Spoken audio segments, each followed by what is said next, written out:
With its reputation as Portland's Skid Row, it's easy to forget that Old Town Chinatown is also a place where hardworking people come in, day out to earn a living and support their families.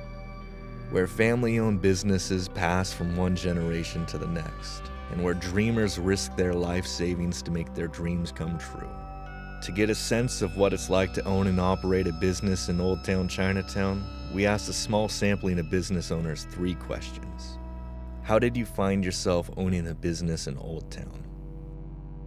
This is kind of where the streetwear mecca is, so we had so many streetwear stores, sneaker-specific theme stores, like Compound Gallery is one of the original streetwear stores and really the West Coast. And so when you came to Portland, that was the only store you heard of. And then from there, the other stores grew. So Index is right there on a block away from us. Deadstock is a block away from us. Laundry's next door to us. Unspoken's a block away from us. So all the stores kind of grew from Compound. And so when people visit here, just for the last 15 years, you knew Fifth and Cooch was where to go. So our business is in Old Town, mostly for geographical proximity to the Springwater Corridor. A large part of our business is renting bicycles and guiding tours to tourists who are coming into the city. And so we want to be as close as we can get to the waterfront park and to the East Bank Esplanade, because that's where most of the tourists in the city want to ride. And the reason that they're here is because Old Town is a popular place. We're blocks from Saturday Market, we're blocks from Voodoo Donut, we're not too far from Powell's Books. These are the driving forces of the Portland tourism industry, which is a huge factor, $6 billion industry. Well, when we started this business, we didn't have a ton of experience in hotels. So we were actually going to wherever there was a building that we thought we could renovate. Of all of the choices, though, we did prioritize Old Town because of the Chinese history here, and my mother's family is Chinese. This restaurant, I think, is opened on 1998.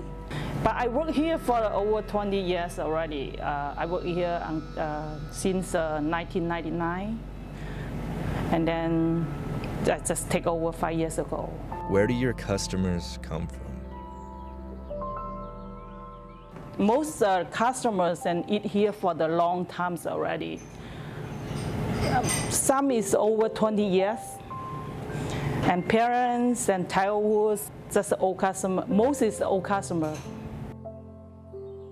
Our customers are primarily tourists. The majority are from the United States. And then we have a second highest number coming from Europe. We have direct flights coming to Portland from London now, and then direct flights coming from Tokyo. We tell people we're seeking adventurous travelers. They are, I would say, a mixture of people, because we do try to cater to niche markets. I think a lot of native Portlanders are DIY artists, and so they like the vintage thrifting and they like to put their own spin on clothing.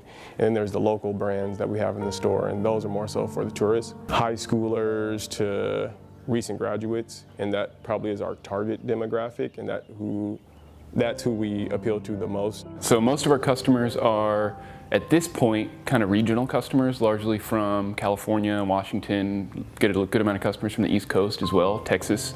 However, we anticipate post-pandemic, and have seen in the past that we'll end up with a lot of international customers as well, especially on our guided tours. What needs to happen in Old Town Chinatown for your business to survive? Old Town is going through a rough phase of its existence right now, and people are going around Old Town when they're trying to get from one place to another, and so it's not a popular foot traffic destination because it's a mess, it's dirty. It's not a place that's being well maintained and being largely forgotten by the rest of the city, unfortunately. Because of too many times, the people are afraid for come down to Chinatown. They said it's not safe come to here to eat. I don't even know where to begin. There's really no law here. After dealing with COVID and having to close our doors, people are they already have this stigma about downtown Portland. And so now when they do visit, finally, now that the state is starting to open up, they come down and it's a whole block of homeless tents, and people are smoking meth and heroin. I went out to eat in the neighborhood probably like 2 weeks ago now. And one of our neighborhood security guards had just gotten assaulted as I left the restaurant, and I kind of walked up on that.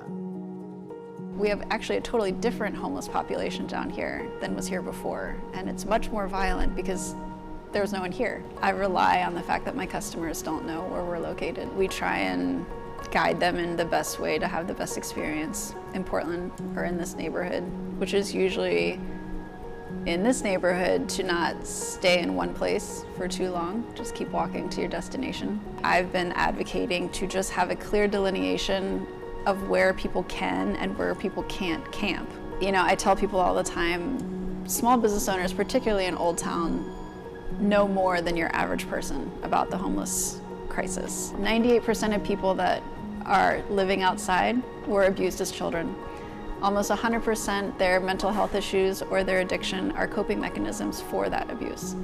So for most of us, when we look outside, we know that we are looking at people that were, I see just grown children that were abused. And it's incredibly painful. So currently, you'll see people sitting outside, almost completely naked, laying in their own feces. We need mental health support. We have virtually no case managers on the streets anymore. We hope that it will get better, and this city will aim to do something about the housing crisis that has put a lot of our houseless residents at our doorstep, and we can find somewhere for them to be. For years, there's been an ongoing debate how best to help the homeless. Does concentrating services in one place really help? From Portland's inception, Old Town has been the rough side of town, with flop houses, saloons, gambling halls, and brothels. Old Town has had many would-be reformers, but the only people to make any meaningful improvement were the Japanese and Chinese residents who made their own remarkable neighborhood within a neighborhood. Today, resurrecting and redeeming Old Town has fallen to Prosper Portland and the Old Town Community Association. A 2019 survey identified members' priorities. 23% want groceries, pharmacies, and other amenities that make a neighborhood livable. 23% want retail and offices and the foot traffic they generate. 40% want to retain and restore the neighborhood's cultural legacy.